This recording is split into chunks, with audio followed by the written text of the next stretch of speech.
తెలంగాణ రాష్ట్రంలో సాయి భగీరథ్ బండి సంజయ్ గారి కుమారుడు ఒక సంచలనమైనటువంటి ఘటనను ఈరోజు బీఆర్ఎస్ పార్టీ కాంగ్రెస్ పార్టీ ముందు పెట్టి దేశవ్యాప్తంగా తెలంగాణ రాష్ట్రంలో గల్లీ గల్లీ అబద్ధాలు ఆడుతూ ముందు తీసుకుపోతా ఉన్నారు. ఈ బీఆర్ఎస్ పార్టీ నాయకులు కాంగ్రెస్ పార్టీ నాయకులు వీళ్ళే జడ్జిలు అనుకుంటా ఉన్నారు. ముఖ్యంగా కొన్ని యూట్యూబ్ ఛానళ్ళు కూడా వారే జడ్జిలు అనుకుంటా అన్నంత ఫీలింగ్లో ఈరోజు వాళ్ళు ఉన్నారు. ఈరోజు ఆ బండి సాయి భగీరథ్ కేసును ఈరోజు జైలుకు పంపించిండ్రు. జైలుకు పంపించిన తర్వాత 10 సంవత్సరాల నుంచి 20 సంవత్సరాల వరకు కూడా శిక్ష అనుభవిస్తారని చెప్పి ఈరోజు వార్తలు వస్తూ ఉన్నాయి. కానీ బీఆర్ఎస్ పార్టీ చిల్లర ముఖాలు, బీఆర్ఎస్ పార్టీ నాయకులు వాళ్ళు మొత్తం సక్కనోళ్ళని చెప్పి ఈరోజు బండి సంజయ్ గారిని ఒంటరి చేసి పైశాచిక ఆనందం పొందాలని చెప్పి కేటీఆర్ అనుకుంటా ఉన్నాడు. బీఆర్ఎస్ పార్టీ అధికారం పోవడానికి కారణం బండి సంజయ్ కుమార్ గారు. బీఆర్ఎస్ పార్టీని బీజేపీలో విలీనం ఆపింది బండి సంజయ్ కుమార్ గారు. అందుకోసమే ఆ కక్ష రాజకీయాలను ఈరోజు కుటుంబాన్ని వాడుకుంటా ఉన్నారు. ఒక అమ్మాయిని అడ్డుపెట్టి బండి సంజయ్ గారి మీద గన్నుతో పేలుస్తూ ఉన్నారు. బిడా కేటీఆర్ గుర్తుపెట్టుకో, గతంలో నువ్వు అధికారంలో ఉన్నప్పుడే ఈ భారతీయ జనతా పార్టీ కార్యకర్తలు ఎవరు భయపడలే. గుర్తుపెట్టుకో, నువ్వు జైల్లోకి పంపించినావు, వందలాది కేసులను పెట్టినావు భారతీయ జనతా పార్టీ కార్యకర్తల మీద. అప్పుడే నీకు భయపడలే ఎవరు. ఈ రోజు ఎందుకు భయపడతారు అనుకుంటున్నావు? ఎందుకు ఈ పైశాచిక ఆనందం పొందుతా ఉన్నావు? ఎందుకు ఈ యొక్క రాక్షస ఆనందం పొందుతా ఉన్నావు అని చెప్పి అడుగుతా ఉన్నాం ఈరోజు.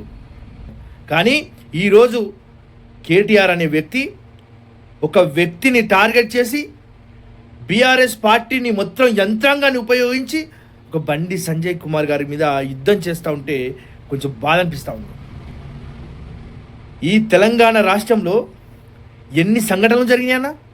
ఇదే సిరిసిల్లాలో కేటీఆర్ గారి బామ్మర్ది పిల్లలను, పసిపిల్లలు 10వ తరగతి చదువుతున్నటువంటి వారిని అత్యాచారం చేసినటువంటి వీడియోలు ఇప్పుడు సోషల్ మీడియాలో తిరుగుతూ ఉన్నాయి.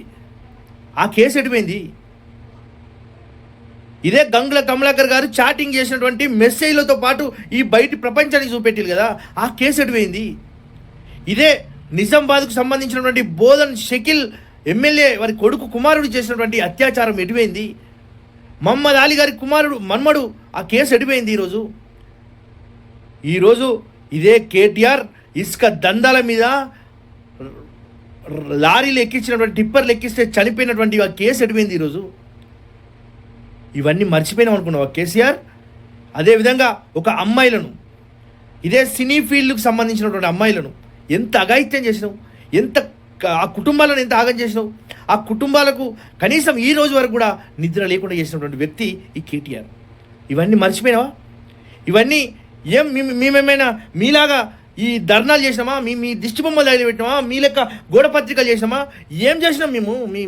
మీరు ఇన్ని అరాచకాలు చేస్తే చట్టం తన పని తాను చేసుకుంటూ పోతుందని చెప్పి మేము నమ్మినాం. మేము హిందూ ధర్మంలో అదొక భాగం కాబట్టి మేము నమ్మినాం. కానీ నీలాగా పైశాచిక ఆనందం, రాక్షస ఆనందం మేము పొందలేదు. ఇది రాజకీయం కాదు. బండి సాయి భగీరథకు శిక్ష పడుతుంది. 10 సంవత్సరాలు కాదు, 20 సంవత్సరాలు జైలుకు పంపించరు. ఆల్రెడీ జైలు ఉన్నాడు. 10 సంవత్సరాలు జైలు ఉంటాడు. తప్పు చేసి అనుభవిస్తాడు. కానీ దానికి నువ్వు బండి సంజయ్కి ఏం సంబంధం? తన కుమారుడు చేసినటువంటి వ్యక్తిత్వం ఈ బండి సంజయ్ కుమార్ గారికి ఏం సంబంధం?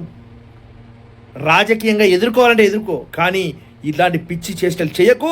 నీ అధికారంలో ఉన్నప్పుడే నిన్ను రోడ్డు పాలు చేసినటువంటి భారతీయ జనతా పార్టీ గుర్తుపెట్టుకో.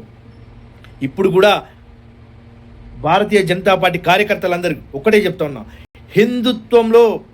హిందుత్వం కోసం, భారతీయ జనతా పార్టీ కార్యకర్తల కోసం బండి సంజయ్ కుమార్ గారు రోడ్డు పాలైండు. మనం అండగా ఉండాల్సిన రోజు మనం ఆసన్నమైంది.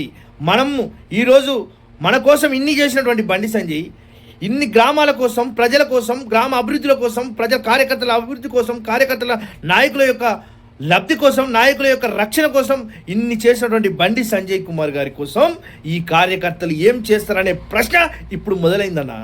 ఒక్కసారి మీరు కార్యకర్తలు అందరం కలిసి ఈరోజు అండగా ఉండాల్సినటువంటి వ్యక్తికి మనం అందరం అండగా లేకుండా పోతున్నామని చెప్పి ఆందోళనతో ఈరోజు మాట్లాడుతూనే ఉన్నా.